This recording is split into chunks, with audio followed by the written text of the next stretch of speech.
Assalamualaikum warahmatullahi wabarakatuh. Jadi pertemuan yang lalu kita sudah membahas masalah isu demokrasi, di mana di dalam demokrasi kekuasaan harus ditujukan untuk mensejahterakan masyarakat, sehingga distribusi dari kekuasaan eksekutif, legislatif, dan yudikatif ini ditujukan untuk supaya kesejahteraan masyarakat atau aspirasi masyarakat itu dapat tersalurkan dengan baik dan kekuasaan itu digunakan untuk mensejahterakan masyarakat itu. Nah, pada pertemuan hari ini, pertemuan yang ke-8, kita akan membahas isu kemiskinan. Jadi kemiskinan ini merupakan hasil dari pelaksanaan pembangunan yang dilakukan. Jadi semakin banyak yang miskin, ini menandakan bahwa pelaksanaan pembangunan itu tidak berjalan dengan seperti apa yang diinginkan bersama. Tetapi bila kemiskinan ini semakin turun, berarti apa yang dilakukan oleh kekuasaan atau apa yang dilakukan di dalam pelaksanaan pembangunan itu betul-betul efektif. Jadi hari ini kita akan mendalami lagi tentang kemiskinan ini. Yang kita akan bahas itu adalah pengertian dari kemiskinan itu sendiri, kemudian sejarahnya, kemudian pemikiran tokoh ahli teori, kemudian karakteristik kemiskinan, tantangan pembangunan menjawab kemiskinan itu sendiri. Apa itu kemiskinan? Kemiskinan merupakan isu yang paling banyak dibahas di berbagai negara di dunia. Indonesia termasuk negara yang banyak memperbincangkan persoalan kemiskinan. Data kependudukan miskin di Indonesia cukup tinggi, rata-rata di kisaran angka 10% dari total jumlah penduduk. Jadi kalau jumlah penduduk Indonesia 280 juta, berarti yang miskin sebanyak 28 juta. Sama dengan jumlah penduduk Malaysia. Kemiskinan menjadi akar utama yang menyebabkan masalah pembangunan di berbagai aspek di suatu negara. Kemiskinan tidak hanya berhubungan dengan kondisi perekonomian suatu individu, tetapi kemiskinan menjadi isu yang multidimensi yang tidak hanya berhubungan dengan ekonomi, tetapi pada aspek aktivitas lainnya seperti politik, sosial budaya, psikologi, teknologi, dan lainnya, dan saling berkaitan antara satu sama lainnya. Konsep kemiskinan dapat dijelaskan dalam dua hal, seperti kemiskinan relatif dan kemiskinan absolut. Kemiskinan absolut diartikan sebagai kondisi seseorang yang tidak mampu mencukupi kebutuhan pokok minimum, yaitu kebutuhan sandang, pangan, dan papan. Selain tiga kebutuhan pokok tersebut, kebutuhan pokok minimum yang harus dipenuhi adalah kebutuhan akses kesehatan dan pendidikan yang layak, juga menjadi tolak ukur kemiskinan. Oleh karenanya, seseorang untuk keperluan pokok minimum identik sebagai ukuran finansial dalam bentuk uang. Kemiskinan relatif didefinisikan sebagai suatu kondisi yang dapat terjadi atau menimpa individu yang disebabkan oleh adanya pengaruh dari luar, seperti pengaruh dari kebijakan pembangunan oleh sistem pemerintahan suatu negara. Misalnya, kebijakannya belum menjangkau hingga ke daerah pelosok yang dihuni oleh masyarakat, sehingga menyebabkan ketimpangan ekonomi antara masyarakat di suatu daerah dengan daerah lain. Ketimpangan pembangunan tersebut dapat menyebabkan pendapatan masyarakat di daerah satu lebih besar di daerah lain, yang kemudian menyebabkan terjadinya kemiskinan di suatu daerah. Jadi kemiskinan relatif ini disebabkan oleh kebijakan pemerintah yang kurang baik. misalnya kebijakan mengimpor komoditi pertanian, maka ini akan berakibat pada komoditi pertanian yang dilakukan oleh petani mengalami penurunan pendapatan. Jadi kebijakan ini harus diperhatikan agar supaya tidak memiskinkan rakyat yang miskin. Kemiskinan merupakan suatu kondisi hidup di bawah garis nilai standar yang terjadi pada individu dalam memenuhi keperluan minimum, terutama dalam memenuhi kebutuhan pokok, yaitu sandang, pangan, dan papan. Dalam definisi kemiskinan juga dikenal sebagai poverty line atau batas garis kemiskinan, atau poverty threshold atau ambang batas kemiskinan. Batas kemiskinan didefinisikan sebagai setiap individu memerlukan jumlah uang yang digunakan untuk membayar dan memenuhi keperluan manusia yang sebanding dengan 2.100 kilokalori orang dalam sehari, serta keperluan lainnya seperti sandang atau pakaian, papan atau rumah, kesehatan, pendidikan, transportasi, dan kebutuhan harian lainnya. Jadi kalau 2.100 kilokalori, kalau dia diuangkan menurut BPS untuk pengeluaran dari orang miskin atau pendapatan orang miskin yang dikategorikan miskin apabila pendapatannya dalam sebulan 450.000, kurang dari 450.000. Kemiskinan tidak hanya terbatas pada aspek ekonomi, namun juga aspek lainnya. Definisi kemiskinan dalam konteks ekonomi adalah suatu keadaan yang dihadapi individu dan ditandai serba kekurangan, baik itu kekurangan makan, kesulitan mendapatkan pendidikan, tidak mendapatkan kesehatan yang layak, kurangnya sarana transportasi, kekurangan sandang pangan. Sedangkan pada aspek politik, kemiskinan diartikan sebagai keterbatasan akses terhadap kekuasaan. Dalam hal ini, kemiskinan politik berarti seseorang tidak memiliki hak yang sama besarnya di depan hukum, yang dapat disebabkan oleh banyak hal sehingga tidak memiliki kekuasaan hukum. Dari segi sosial psikologis, kemiskinan dapat didefinisikan sebagai kondisi kekurangan struktur sosial dan jaringan dalam memperoleh berbagai kesempatan yang tersedia untuk dapat menunjang setiap individu di masyarakat dalam rangka meningkatkan produktivitas dirinya. Dalam definisi lain, Prawoto, kemiskinan didefinisikan sebagai suatu yang serba terbatas yang dapat disebabkan di luar dari kehendak individu tersebut. Kemiskinan dapat ditandai oleh tingkat pendidikan yang rendah, produktivitas kerja yang rendah, pendapatan yang rendah, kesehatan dan gizi yang buruk, ketidakberdayaan di lingkup sosial dan kemasyarakatan tempat tinggal yang tidak layak huni. Jadi definisi kemiskinan ini dapat pula dilihat dari aspek politik, aspek ekonomi, aspek sosiopsikologis.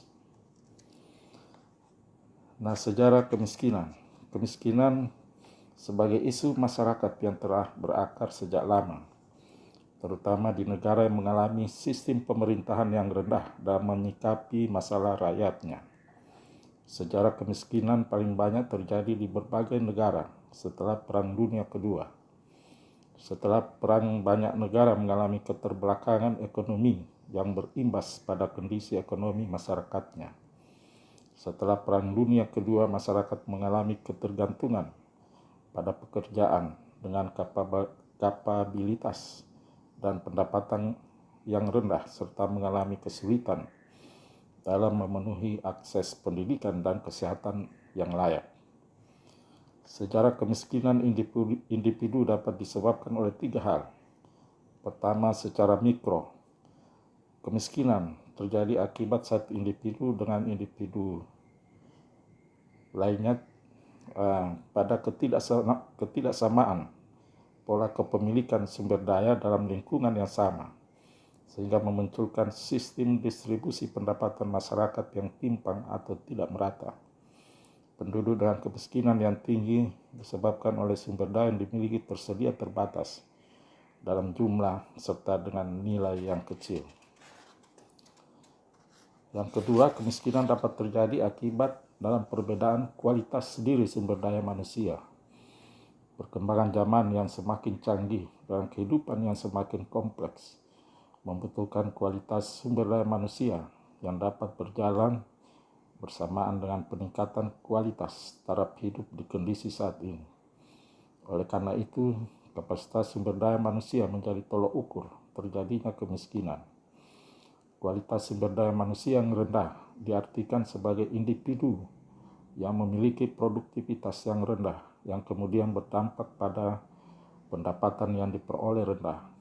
Selain itu, kualitas sumber daya manusia yang rendah juga menandakan rendahnya pendidikan, karena pendidikan yang tinggi memungkinkan individu untuk meningkatkan kualitas dirinya, baik dari segi kecerdasan maupun cara pandang hidup yang lebih baik, seiring perkembangan tingkat pendidikan yang diemban. Lebih lanjut, kapasitas sumber daya manusia yang rendah dapat menyebabkan seseorang mudah untuk mengalami diskriminasi di masyarakat. Ketiga, kemiskinan dapat muncul akibat adanya perbedaan akses. Akses yang dimaksud mencakup hal yang luas, tidak hanya akses terhadap sumber daya dan ekonomi, namun juga akses terhadap pelayanan kesehatan, pendidikan, dan sosial, termasuk juga akses terhadap politik dan hukum. Individu yang terbatas akses terhadap hal-hal tersebut cenderung berada dalam kehidupan yang miskin. Sebaliknya, individu yang memiliki akses yang lebih mudah pula untuk keluar dari kondisi kemiskinan. Dalam pandangan lain, sejarah kemiskinan dilihat dari konsep lingkaran kemiskinan yang kejam, vicious circle of poverty, yang dikemukakan oleh Nurse. Ia mengatakan keterbelakangan hidup seseorang, ketidaksempurnaan pasar, serta kurangnya modal yang dimiliki seseorang dapat menyebabkan individu mengalami produktivitas yang rendah, kemudian berdampak pada kondisi pendapatan yang menjadikannya tergolong dalam kemiskinan. Hal ini disebabkan keterbelakangan, ketidaksempurnaan pasar, dan ketertinggalan membuat individu sulit untuk memenuhi kekurangan, baik dalam memperoleh pendapatan, dalam menabung, dan dalam menjalani kebutuhan keuangan yang lebih daripada itu, seperti melakukan investasi. Seorang dengan tingkat ekonomi yang baik ditandai dengan tabungan yang mencukupi atau bahkan lebih dari total pendapatan dalam periode tertentu, serta dapat memenuhi kebutuhan investasi, baik investasi nyata, uang, saham, obligasi, reksadana, dan sebagainya, maupun investasi tidak nyata, bangunan, barang, tanah, dan sebagainya. Dalam penjelasan lainnya, sejarah kemiskinan dapat disebabkan oleh individu yang terjebak dalam skema perangkap kemiskinan menurut Chambers terdiri dari: pertama, ketidakberdayaan, powerlessness, dimaknai sebagai kondisi individu yang tidak mampu memenuhi kebutuhan hidupnya secara mandiri. Pada saat yang sama, individu tersebut mengalami ketergantungan kepada pihak lain. Pada saat pihak lain tidak mampu membantu, maka yang bersangkutan berada dalam kondisi tidak berdaya.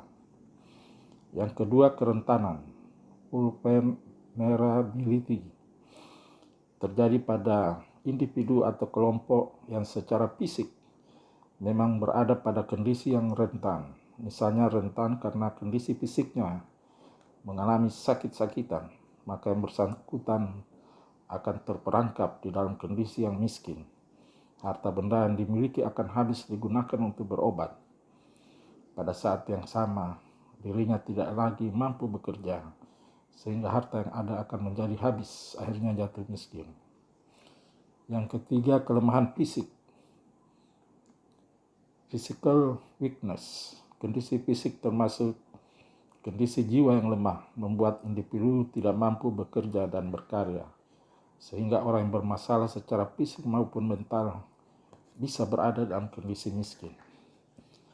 Yang keempat, kemiskinan dari nasib, poverty, merupakan kemiskinan yang terbentuk dari sikap fatalisme yang pasrah dan menerima kondisi yang ada, menerima kemiskinan sebagai takdir yang harus diterima. Yang kelima, keterisolasian, isolation, merupakan kondisi di mana suatu individu atau komunitas yang terpisah dari masyarakat lain, dan masyarakat tersebut tidak bisa keluar dari situasi tersebut untuk mengaksesnya. Di Indonesia, keterisolasian disebut juga dengan daerah terluar, terdepan, dan terjauh. Hal tersebut untuk menggambarkan masyarakat yang tinggal di wilayah pedalaman yang jauh dari pusat kota dan pemerintahan. Jadi, perangkap kemiskinan yang dikemukakan Campbell ini ada 5: ketidakberdayaan, kerentanan, kelemahan fisik, nasib, dan keterisolasian. Menurut Campbell, kemiskinan merupakan klaster dari berbagai kondisi kurang menguntungkan yang dialami individu yang kemudian menjebaknya dalam kondisi kemiskinan yang sama.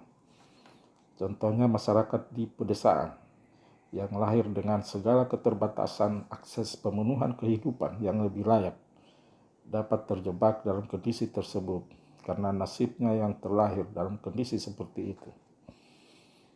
Kondisi kurang menguntungkan lainnya selain faktor nasib dan lingkungan juga meliputi kelemahan fisik, kerentanan terhadap guncangan dan masalah hidup, keterisolasian, ketidakberdayaan, dan kemiskinan. Pemikiran tokoh mengenai kemiskinan. Michael Lipton melihat kemiskinan dari penyebabnya. Menurut Lipton, kemiskinan disebabkan oleh adanya kebijakan pemerintah yang tumpang tindih antara satu daerah dengan daerah lainnya. Tumpang tindihnya kebijakan menyebabkan kemiskinan yang ada di wilayah pedesaan menjadi tinggi.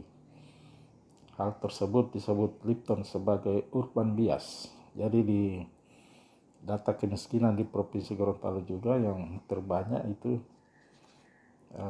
di daerah pedesaan dibandingkan dengan daerah perkotaan. Dan jumlah kemiskinan juga di Provinsi Gorontalo yang terendah itu di Kota Gorontalo. Amartya Sen menyebut kemiskinan sebagai kondisi keterbatasan yang tidak hanya terbatas pada ukuran pendapatan saja, namun juga berkaitan pada hilangnya kapabilitas atau deprivasi kapabilitas. Kapabilitas didefinisikan sebagai kebebasan seseorang dalam menjalankan hidupnya sebagai manusia, sehingga orang akan menjadi miskin pada saat tidak mendapatkan kebebasan untuk melakukan apa yang seharusnya dilakukan.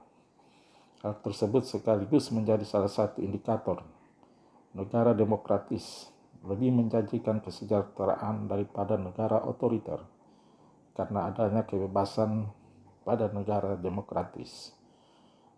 Jadi negara yang demokratis itu lebih memperhatikan aspirasi dari masyarakat bila dibandingkan dengan negara otoriter. Nah, sehingga negara demokratis itu kelihatan lebih berhasil dibandingkan dengan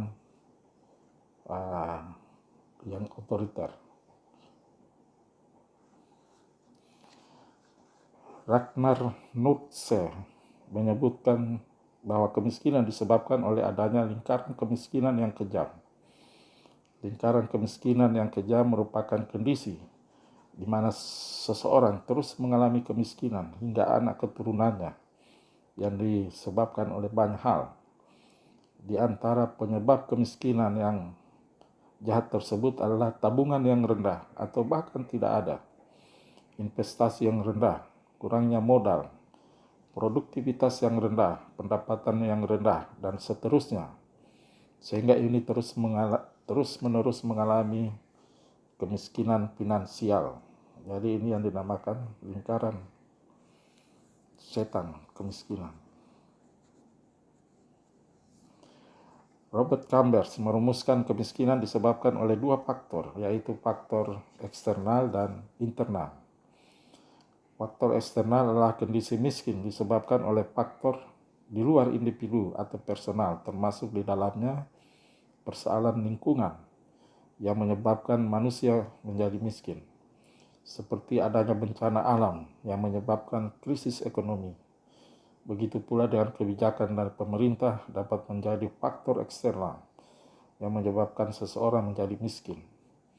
Salah satu bentuknya adalah kebijakan dibuat oleh pemerintah tidak memihak kepada kelompok yang membutuhkan keberpihakan.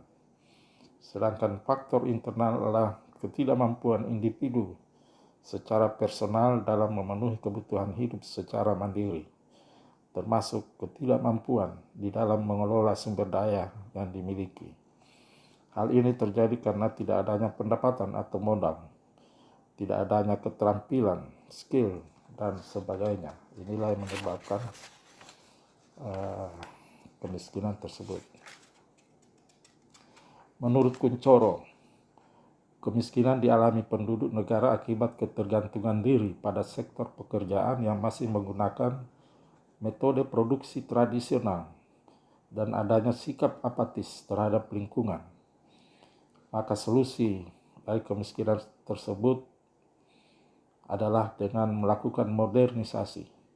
Modernisasi bisa menjadi satu pilihan untuk keluar dari kemiskinan. Dengan modernisasi, produksi hasil pertanian misalnya akan menjadi lebih besar. Hal tersebut tentu saja akan menghasilkan pendapatan yang lebih besar, meski untuk hal tersebut dibutuhkan modal dan biaya yang cukup besar. Sunyoto Usman menilai kemiskinan berakar dari adanya ketergantungan kelompok masyarakat dan proses marginalisasi oleh pemangku kebijakan. Dalam teori marginalisasi dijelaskan bahwa kemiskinan dapat disebabkan oleh tabiat seseorang yang rendah diri, boros, konsumtif, tergantung pada orang lain, apatis, dan fatalisme. Hal yang sama juga bisa terjadi dari tindakan dan kebijakan yang dibuat oleh pemangku kebijakan yang memarginalkan kelompok masyarakat tertentu, sehingga mereka tidak mampu mengakses sumber daya dan pelayanan secara baik. Selanjutnya, karakteristik kemiskinan. Ada beberapa kriteria menggambarkan kemiskinan. Menurut Zulfikar, kemiskinan dapat dilihat dengan menggunakan RKFM, rasio kebutuhan fisik minimum. RKPM ini diasumsikan sebagai kebutuhan fisik minimum yang disesuaikan dengan keadaan ekonomi sekarang. Seperti dalam memenuhi kebutuhan hidup, minimum 4 sehat 5 sempurna. Misalnya dibutuhkan biaya Rp2.500, maka RKPM yang dibutuhkan setiap bulan adalah 2.500 kali 30 hari 75.000, dan per tahun dikalikan 365 hari menjadi 912.500 per tahun. Tetapi sekarang kalau Gorontalo seperti yang disampaikan data BPS itu sehari itu kurang lebih Rp1.500 RKFM-nya. Jadi sebulan 450.000. Berdasarkan perhitungan RKFM dapat ditentukan apakah individu tergolong dalam miskin atau tidak. Jika nilai RKFM yang didapat pada setiap individu sama dengan 1, maka individu tersebut dapat dikategorikan miskin. Hal ini disebabkan oleh tahap perolehannya setara dengan tahap subsisten level, berarti hanya cukup untuk mempertahankan hidup yang diperoleh setiap individu. Adapun rumus RKFM dapat dilihat pada keterangan seperti berikut. A. Miskin sekali apabila RKFM 0,75 di bawah 1. Miskin apabila RKFM 0,76 sampai dengan 1. Nyaris miskin apabila RKFM 1,01 sampai 1,5. Nyaris kaya apabila RKFM 1,51 sampai dengan 2. Jadi Bapak Ibu masuk di kategori nyaris kaya ya. Menurut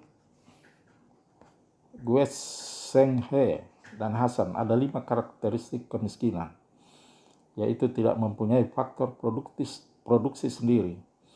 Orang miskin karena tidak bisa melakukan produksi sendiri, sehingga untuk memenuhi kebutuhan hidup tergantung kepada pihak lain.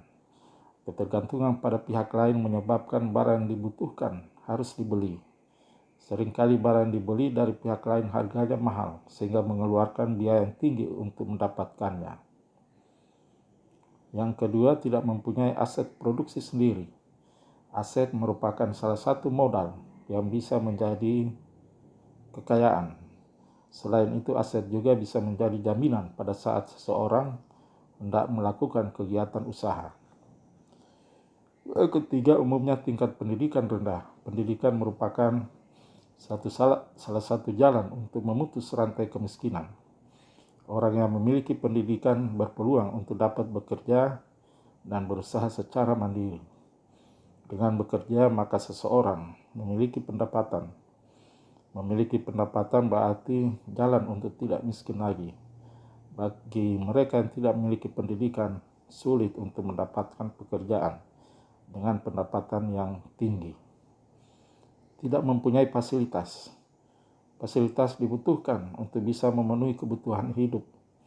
Ketiadaan fasilitas yang dimiliki menyulitkan seseorang untuk mendapatkan penghasilan. Fasilitas ibarat kail yang digunakan untuk memancing ikan. Yang kelima, tidak mempunyai keterampilan yang memadai.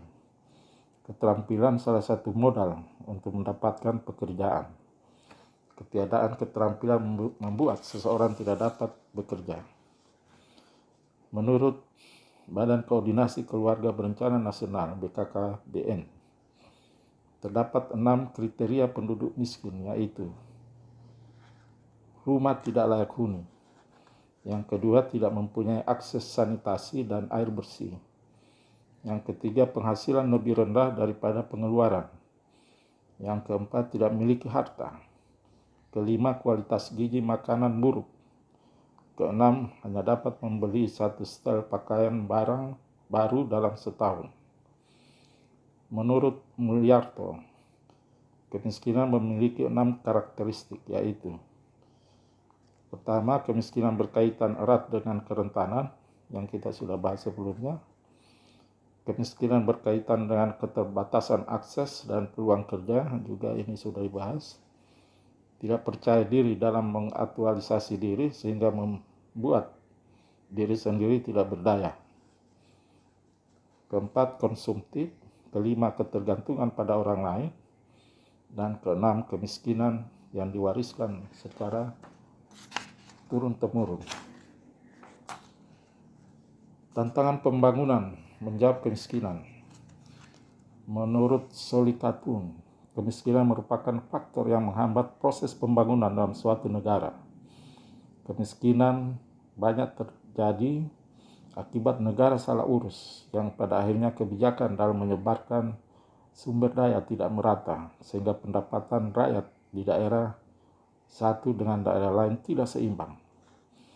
Perlu adanya pendekatan pembangunan yang berpusat pada rakyat sebagai landasan dalam membentuk kebijakan yang berdampak pada kehidupan masyarakat orang banyak. Hal ini berarti dalam sistem pemerintahan negara, proses mengontrol sumber daya yang terkandung dan dimiliki negara harus berdasar pada pemahaman mengenai pentingnya kapasitas masyarakat untuk ditingkatkan melalui sumber daya tersebut sehingga mampu menghasilkan kekuatan internal dalam suatu negara. Dengan langkah kesadaran ini yang dipegang oleh wakil rakyat dalam menjawab tantangan kemiskinan yang berdampak pada ekonomi negara. David Korten menjelaskan 3 hal untuk merubah pembangunan menjadi berpusat pada rakyat guna memberantas kemiskinan, antara lain: pertama, mengerahkan tindakan dan pemikiran kebijakan pemerintah pada alasan yang dapat memotivasi usaha rakyat agar mampu mencukupi kebutuhan rakyat. Pemerintah perlu membuat kebijakan yang mendorong masyarakat supaya bisa mandiri dan memenuhi kebutuhan hidupnya, tidak semata-mata tergantung kepada pemerintah dalam jangka panjang. Hal ini memungkinkan untuk dilakukan karena pemerintah memiliki dana yang terbatas, dan hal tersebut membuat masyarakat tidak meningkat kapasitasnya. Yang kedua, meningkatkan proses organisasi atau struktur yang berfungsi dan berdampak pada positif pada keadaan organisasi. Proses peningkatan kapasitas struktur organisasi di masyarakat juga penting dilakukan, sehingga ada proses saling belajar di antara anggota kelompok organisasi yang ada di masyarakat. Begitu pula mereka dapat membangun jaringan yang dapat membuat kehidupan ekonomi mereka semakin meningkat. Jadi pengembangan kelembagaan ini juga sangat penting untuk mengentaskan kemiskinan. Yang ketiga, meningkatkan sistem produksi konsumsi yang berlandaskan pada pengendalian lokal dan kaidah kepemilikan. Produk lokal memiliki potensi dan keunggulan yang tidak dimiliki oleh produk global. Keberadaannya perlu dipertahankan sehingga memiliki ciri dan kekhasan sendiri. Dengan adanya ciri-ciri yang khas, maka produk lokal yang dimiliki oleh warga setempat memiliki nilai ekonomi yang tinggi. Bentuk pembangunan untuk menjawab masalah kemiskinan juga berarti penekanan pada proses pemberdayaan rakyat. Dalam hal ini, pemerintah sebagai pemegang kekuasaan harus dapat membuat model pembangunan yang mengedepankan pada perubahan rakyat yang dapat meningkatkan kualitas sumber daya manusia di suatu negara. Pemberdayaan di sini juga termasuk pada pemberian peluang yang besar kepada rakyat untuk berpartisipasi aktif dalam reformulasi pembangunan, baik dari segi politik, ekonomi, sosial, dan budaya, sehingga dengan dilibatkannya rakyat dalam pembangunan dan pembuatan keputusan, rakyat dapat merasa diberdayakan dan memiliki kemauan untuk mengubah dirinya serta bangsa dan negara ke arah yang lebih baik. Jadi pemberdayaan ini juga sangat penting untuk mengentaskan kemiskinan, dan ini kita sudah bahas bagaimana kita give to money, memberikan modal, kemudian juga to give skill, memberikan keterampilan, sehingga rakyat atau masyarakat yang kita beri modal bisa melakukan usaha secara mandiri. Demikian juga kita tingkatkan kapasitas SDM-nya, dan terus kita lakukan pendampingan terus-menerus sehingga orang miskin tersebut menjadi mandiri dan keluar dari kemiskinan yang dideritanya. Demikianlah pembahasan kita pada pertemuan hari ini tentang isu kemiskinan. Selanjutnya pada pertemuan ke depan kita akan membahas isu pembangunan sumber daya manusia, di mana ini sangat penting di dalam pencapaian pelaksanaan pembangunan yang dilaksanakan. Demikian, wabillahi taufik wal hidayah. Wassalamualaikum warahmatullahi wabarakatuh.